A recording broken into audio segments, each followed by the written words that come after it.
Bob Shutt spends a lot of time fixing up cars and on racetracks where the road can get bumpy. But I don't like it rough in my alley, though. No, just in my race car on the racetracks. It was pretty bad. There was about 30+ holes in the alley, and they were really deep, too. He's been calling the city since April 2015 to try to get the alley fixed. There was one down there, but it was literally it was as long as my truck. Frustrated, he whipped out his cell phone, grabbed a friend to record him driving. Here come the big ones. And took this video for Call 6 Investigates. Oh, there's a good one. Call 6 Investigates emailed the city's Department of Public Works Thursday night about the alley. By Monday, crews had already restored the alley, grading it and smoothing it down. Did that have anything to do with Call 6 asking about it? We did have that project in the list. DPW spokesperson Jennifer Hashem says now is the time of year when the city can focus on fixing problem alleys. We do take care of those primary thoroughfare streets first, and then those secondary streets. And alleys are a third priority, and we do that because those primaries and secondaries are the emergency routes, also most heavily traveled by commuters. DPW currently has more than 1,000 alley service requests, which can include potholes, high weeds, and debris. Since January 1st, the city's filled 79 requests for potholes and alleys, and 18 work orders for alleys that need a little more TLC, like the alley behind Bob Shutt's house. He's thrilled the ride went from this to this. I think you kind of helped out there and got it happen. It might look like a bunch of computer equipment, but this is the backbone of Verizon's network here in central Indiana. This is the hub, the heart of the network, where all the voice and data calls come from. About 10 million calls pass through this center each day, and even more data, 500 million transmissions every single day. There's a building like this in every major city across the U.S. This building is critical to our operation systems.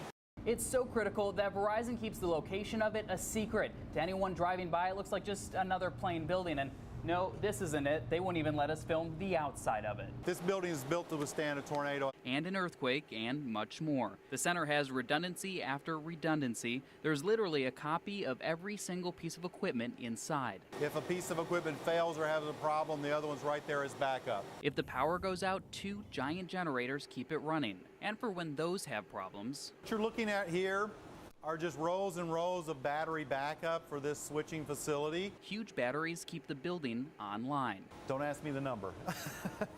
It's literally hundreds. And when there are really big problems, there's a carbon copy backup center on the other side of town. And because it's not just Verizon customers they're worried about keeping online, police in Indianapolis rely on Verizon to keep their laptops and their cars online in an emergency.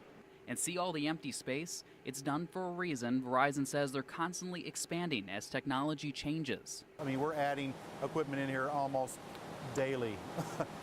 We're told all the other carriers have centers just like this in central Indiana, but coming up on the news at 6, we'll tell you if you're going to have service during the Indy 500. It's a big question many people have. Again, coming up on the news at 6. For the Now Indy, I'm Paris Lubell.